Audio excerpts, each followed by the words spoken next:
as our environment changes and as people's lifestyle in America also change, they're affected by all kinds of different things.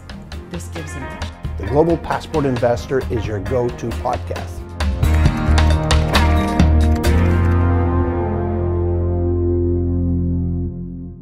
So welcome to the latest episode of the Global Passport Investor. I'm your host, Eric Major, an investment migration veteran with 3 decades in the game.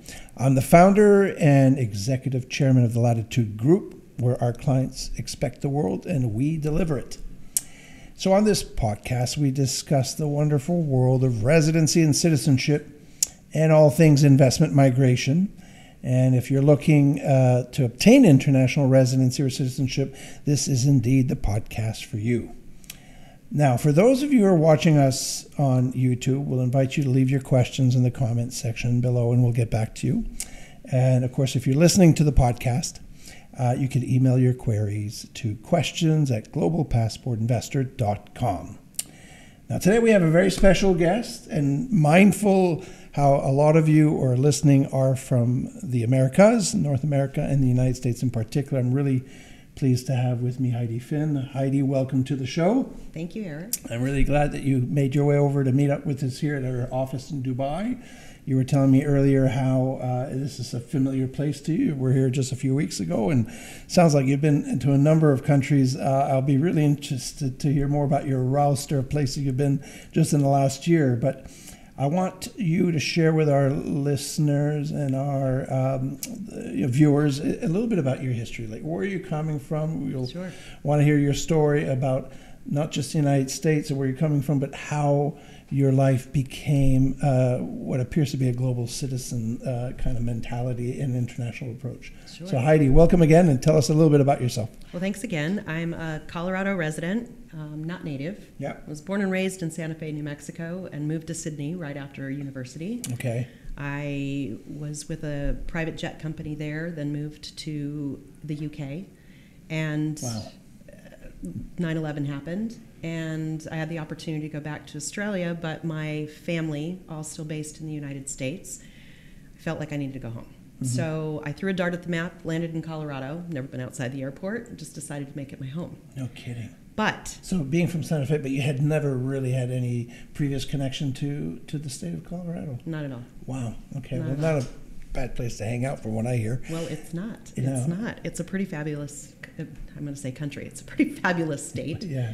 You know, it's got all the elements of, the outdoor, the lifestyle, the sunshine, the weather, a pretty vibrant economy, a very young, active lifestyle. So it appealed to me, especially coming from 365 days of rain in the United Kingdom. Yeah, well, I could vouch for that. I live there now as a Canadian, been 12 years in that part of the world, so I know about rain. But to be fair, I was prior to London living in Vancouver, which is close to Seattle, and Americans would know that's a rainy part of the world as well. And what kind of a business did you get involved in once you landed in Colorado? Because I understand you have a strong real estate and property connection. I want to hear a bit about that. Sure. I've been in residential and commercial real estate full-time since 2004. I have offices in Denver, Colorado, and then up the mountain, Summit County, which is one of our ski areas, Breckenridge, Keystone, that kind of thing, and then Aspen, Colorado, which is a little bit more well-known. Well-known internationally, for sure. Right. And so I buy-sell and help people buy-sell, but most importantly, as my clients have expanded, and I think just from a real estate perspective, I work with people that have bought and sold houses with me numerous times. So it's a referral-based business as opposed from an advertising-based business. Yes. And as I mentioned earlier, I probably give just as much travel advice, given my history, as I do with real estate. So I combined a lot of that. We do a lot of international investments for investors that are looking for something that's outside of Mexico, Costa Rica, Panama. And so I constantly am sourcing different opportunities for people that are looking for those solutions. Yeah, and I imagine that would have brought you closer to the world of visas and just beyond being just a visitor, which, as an American, your passport affords access and visa-free travel to a number of countries. But if one wants to establish a second home or more connectivity, you get into our world at Latitude. How did you connect to this Residency and Citizenship by Investment World. How did that happen? And it had to do with my 7-year-old, honestly. I have a 7-year-old little boy that was in public school, and at the time, he was really struggling. And so through a series of testing and such, we found out that he had dyslexia. Okay. So we took him out of public school, we put him back into private school where the teacher-student ratio was much better. Higher, yeah. Stacked the deck in his favor to give him opportunity to really figure out how to learn. And in doing so, I started thinking about, okay, if I've got 10 years of private school, what am I going to do for university, for instance? If for some reason that's where the path he decides he wants to go, and I have to pay for it versus scholarship grants, etc. So having lived overseas and knowing the advantages of a residency or a citizenship in some cases will afford a more affordable education opportunity, I started researching about how to do that and what does that look like. And so the path to EU citizenship became very apparent to me, or residency, so that I'd have the ability to move my family back to Europe and have more affordable options, or just have options in general. Options. Which is options. Really, isn't that the key word we're hearing more and more in our industry? Optionality. It's just about giving as many possibilities and keeping those doors open. But by then, before I want to dive a little bit deeper, because you seem to have weaved quite a international lifestyle and exposure over the years. Like, how many countries have you spent any degree of time in your professional career, for example? I stopped counting at 130 years ago, so that's just been my number. Really? I've got any favorites? Five expired passports in my safe. Oh, really? Okay. Because I've ran out of pages, have to get another one. Favorites are really hard for me. For what? For adventure, for shopping, for food, like parameters, any of those things. Yes. I'm a scuba diver. I hang glide. I paraglide. I do a lot of adventures. So it's what do you want to do and where do you want to go, and one country wouldn't cut it for any of that. Absolutely. And so, is it fair to say? And we've talked about this before the show. How I always say to people, if you would have told me 5 years ago that one of my number one source markets would be the United States of America, I would have fallen off my chair. I joke how the first 20 years of my career, which frankly paid my mortgage and my daughter's education, has been thanks to China. China was a big consumer of the solutions that I've offered, whether it's residency into Canada, the UK, even Hong Kong and Singapore had programs, and then got into the citizenship space. So China, Southeast Asia in general were big consumers, and Americans were, I guess, very happy in their 50 states. What's changed? Because we know, and we know many of our listeners are listening in from the United States. What's happened as an American? How would you describe this? I think that's a good question. I think from the conversations I have with my client base, close friends, people that have a passport and use it, I think options are number one. I think our country is paralyzed by a lot of different things, whether it's socioeconomic, whether it is political, whether you've got people like myself who are looking for education options that are outside of the United States, affordability, healthcare. There's all kinds of reasons, but I think there's also a growing number of people that are starting to acquire wealth. Yes. And as their wealth grows, this is one of the things they feel they could avail themselves. Exactly. Yeah, I always said there was always been a strong correlation for this industry and our business to obviously the creation of wealth. Where more and more millionaires exist, are we more likely to have demand, but also just because the world is a precarious place. And we have this lovely little acronym that we've developed here at Latitude to kind of explain the drivers and the key points that people point to as to why they reach out to us. We have this idea that we help our clients enhance their smile. That's cute. What does that mean? Enhance their smile means enhance their security. S for security. M for mobility. I for basically providing them and their family options, but really insurance policy, which is what these programs also offer.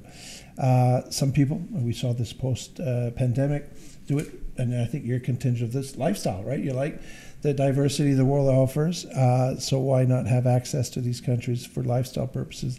And as you started with your son, to provide education and maybe down the road employment opportunities. The greatest investment you could ever make is an investment in your future. Rift Trust and Latitude Group is the leading provider of residency and citizenship solutions for high net worth individuals. Our clients are like our extended family. We're a global firm with a local focus. What makes us truly unique is our leadership team. 100 years of combined industry experience, and we're working every day with governments to improve and build new residency and citizenship programs. Obtaining a second residence or citizenship is the best modern insurance policy for you and your family. Our clients Expect the world. We deliver it. Hello to freedom.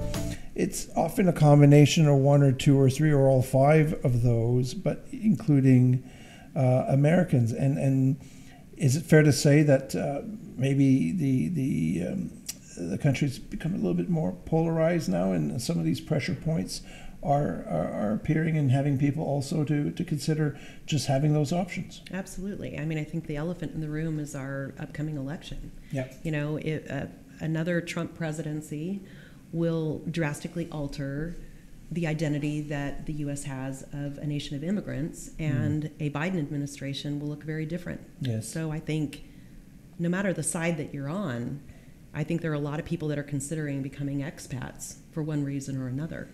Yeah, or at least having that option too. I agree.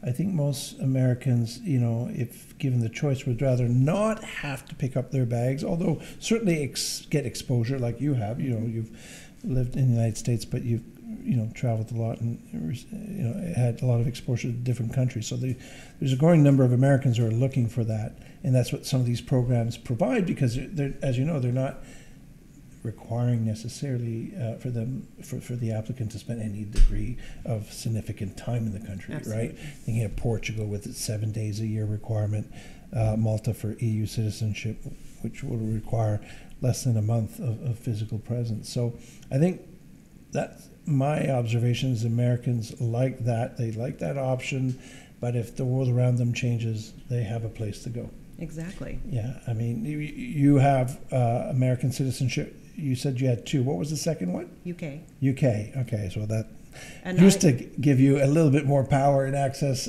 pre-Brexit. I could tell you about that myself because I'm also a UK national, but yeah, it doesn't give us the EU like it once did. Well, and I think going back to my own personal experiences, and this is where I share this with a lot of clients.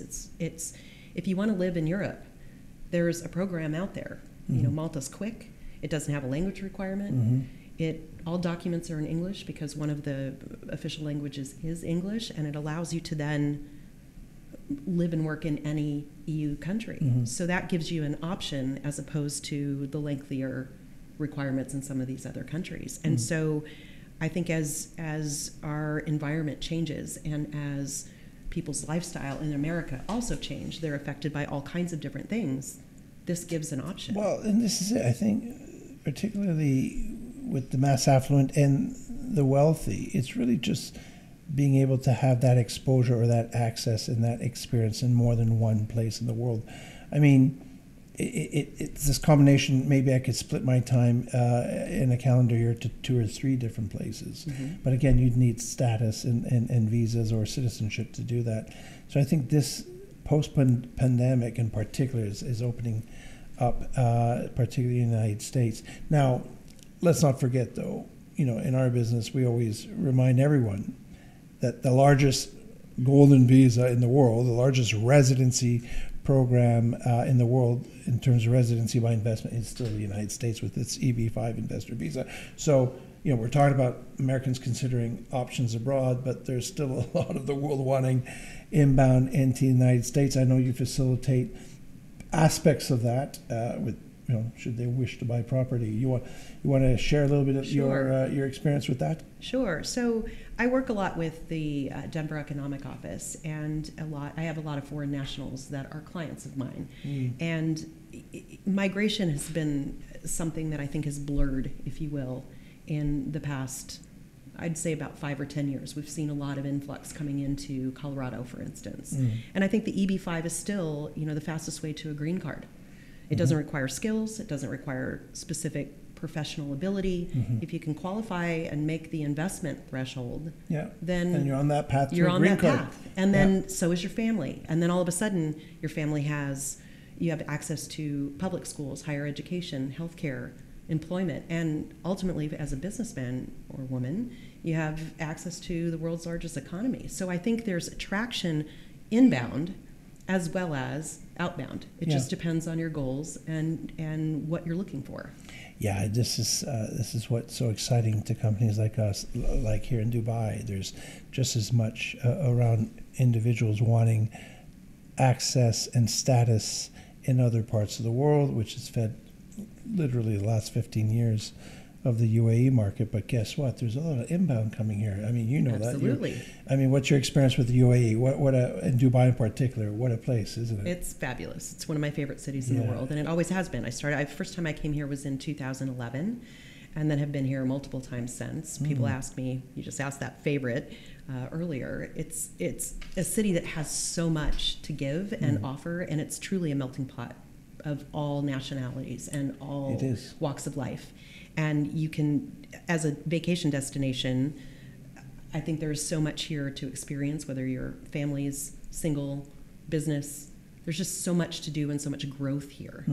And, one of the interesting little nuggets for us is, Turkish Airlines just announced nonstop flights Denver to Istanbul. So really, now that airline, they have connectivity to so many places. I know, but now Turkish it makes Airlines. it a lot easier. It makes it a lot easier for us to get to. So when I come back in October, that's how I'm going. I see. Yeah. In terms of just because that would be a long flight, I have to think. But if it's through Istanbul, then it's just another short just one connection. Yeah.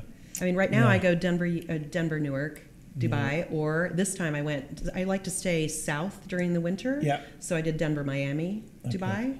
So this time I'll do a nonstop to Istanbul in October. Yeah, but just finishing our thought on that. So UAE is a good example of both an outbound and inbound, but guess what? So is the United States. And it's great that we have people like you to help.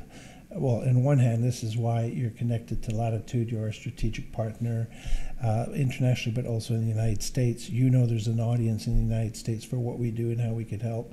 You're there to meet people, shake the tree, talk to them about these solutions, talk about the lifestyle that they could afford themselves for them and their family, right? Absolutely. I think Denver was a prime space or spot to open up a strategic office as a center of the country. Yes. We've got a lot of connectivity internationally. We have nonstop flights to Tokyo, down to Mexico, Canada, UK, Germany, and then, like I mentioned, to Turkey. Aer Lingus is doing nonstop Denver-Dublin for our descent clients. Wow. So there's a lot. We're growing as a city, and I think as, just in my surrounding states, there's a lot of wealth that is around us, sure. and certainly a lot of Americans that look to companies like Latitude to really guide them through that residency or citizenship option. Yeah, and that's really the power. It's not just one or two countries, over 30 countries that we could help navigate and answer their questions and hopefully provide them a whole new lifestyle and paradigm and opportunity and enhance their smile, as I said earlier.